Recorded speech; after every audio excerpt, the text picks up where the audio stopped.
Sobre a questão do patrocínio do Corinthians, ontem anúncio, ontem festa. Como é que isso vai impactar na chegada de reforços? Tem dinheiro, tem uma caixinha de milhões separada para um reforço de impacto, Hernan? O Corinthians trabalha com um orçamento aí de 150 milhões aí, claro, contando os jogadores que já chegaram, né? Então o Corinthians vai olhar para jogadores de lado de campo, de velocidade. Um deles a gente vem falando aqui já há um tempo, que é o Gonzalo Plata. Outros jogadores estão sendo analisados, mas o que chamou a atenção ontem é que os representantes, os diretores do Esportes da Sorte, né, que é a casa de apostas que está patrocinando o Corinthians, que mudou inclusive a cor do seu logo, que era verde, que entendendo que é o Corinthians, né, não dá, né? Assim, eu assisti a coletiva, todos eles muito lúcidos, muito calmos, muito serenos, muito tranquilos, sem aquela coisa de que o Corinthians fez, por exemplo, lá na Vai de Bet, agora a farra acabou, agora o Flamengo e o Palmeiras vão ver. Sabe aquela coisa de dirigente? Ontem o Augusto Melo estava completamente diferente. Respondeu sereno, sem se alterar, sem querer elevar a voz assim para aquela coisa de agora o Corinthians é o Corinthians. Estava num tom muito tranquilo. E o Corinthians está assim também no mercado. Eu venho falando aqui, né? O Corinthians está trabalhando de maneira silenciosa.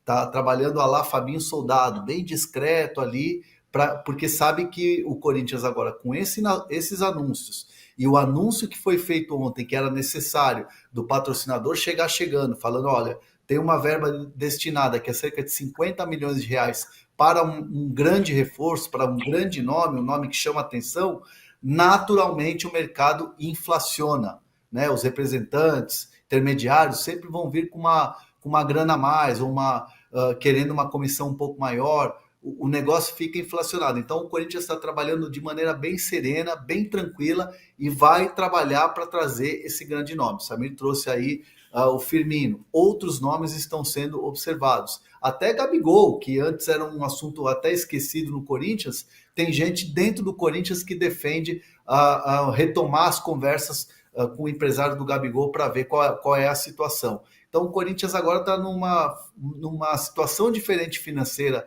para negociar e principalmente baixando a guarda, sereno, tranquilinho, para surpreender o torcedor, e é assim que tem que ser, né? Porque, afinal de contas, do jeito que estava sendo no começo da temporada, não dava, né? Acabou a farra, os rivais, não sei o quê, o Corinthians vai ser protagonista. Gente, pé no freio e serenidade, que é o que vai ser daqui para frente o Augusto Melo.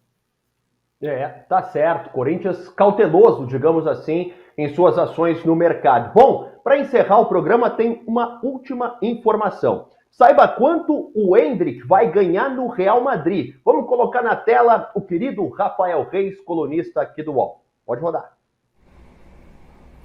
Endrick tá com um moral enorme, não? Apesar de ter só 18 anos, já é jogador da seleção brasileira, com gols importantes contra Espanha e Inglaterra, já foi campeão brasileiro como protagonista e agora se transferiu para o Real Madrid. Só que lá no gigante espanhol, a situação dele é completamente diferente.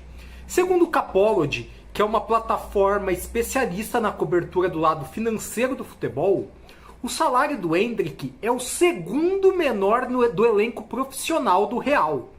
O Endrick assinou para ganhar 2 milhões de euros por temporada, agora no início da sua jornada no Real.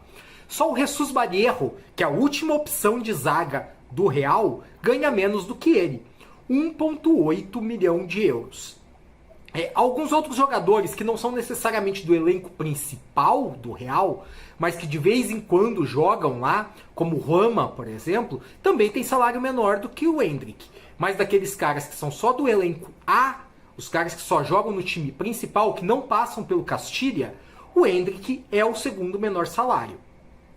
Quem lidera a folha de vencimentos do Real é o Mbappé, como não poderia ser diferente. O Mbappé ganha 31,3 milhões de euros por temporada, seguido do Alaba, zagueiro austríaco, com 22,5 milhões de euros. E o terceiro lugar é dividido entre Vini Júnior e Bellingham, cada um com salário de 20,8 milhões de euros. A pergunta é, por que o Endrick ganha tão pouco? Não é pouco, evidentemente, mas 2 milhões de euros é um salário baixo para o padrão do Real. É importante a gente lembrar que o Endrick firmou acordo com o Real em 2022 ainda. Foi quando a transferência dele foi concretizada. Os termos foram concretizados, pelo menos, apesar de ela só acontecer de fato agora. Naquela época, o Endrick ainda era uma aposta que gerava muito mais dúvidas do que hoje. Ele ainda não havia explodido pelo Palmeiras, por exemplo, e nem chegado à seleção. Então é natural que o salário dele fosse um salário de aposta e não de um cara totalmente consagrado.